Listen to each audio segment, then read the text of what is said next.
Saver food ते आओ तो इतने खलो के लाजमी सैल्फी बनाओ भावें तस्वीर बनाओ। है देखो उन्होंने पिछले पोर्ट्रेट लाया सेवर फूड का तो नौजवान भाई तस्वीर बना रहे हैं। यह देखो तुम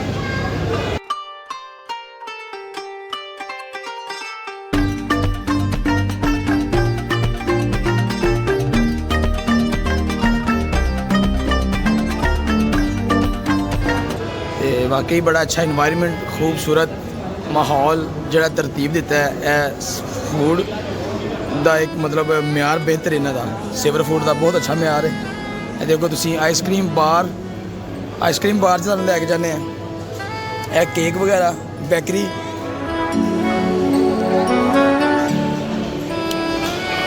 लो आइसक्रीम बार बड़ा ही ज़बरदस्त लुक चेक करो।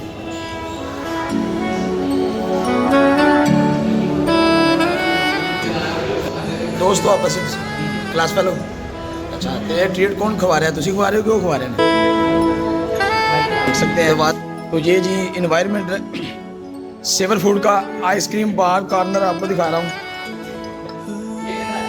और ये देखें जी यहाँ पे बेहतरीन इन्वायरमेंट बहुत ही ज़बरदस्त आप देख सकते हैं।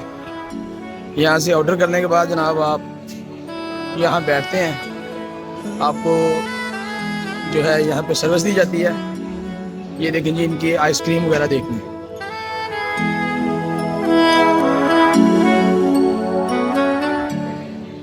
इन्हों की आइसक्रीम देखो तुम कि खूबसूरत जायका भी अच्छा फ्लेवर सारे है। देखो जी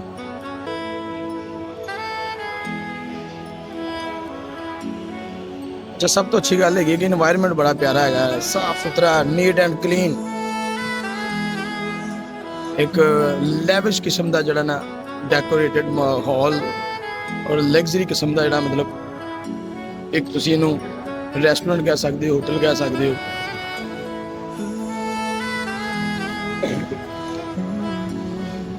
जनाब एंट्रस कमाल है पार्किंग एरिया भी वड्डा ही है पूरा जबरदस्त बिल्डिंग का व्यू तुम दिखाने बाहरों।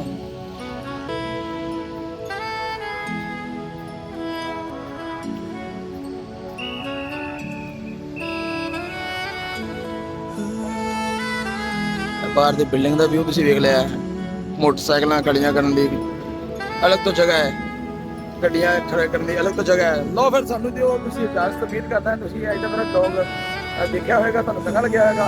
ते रब रख।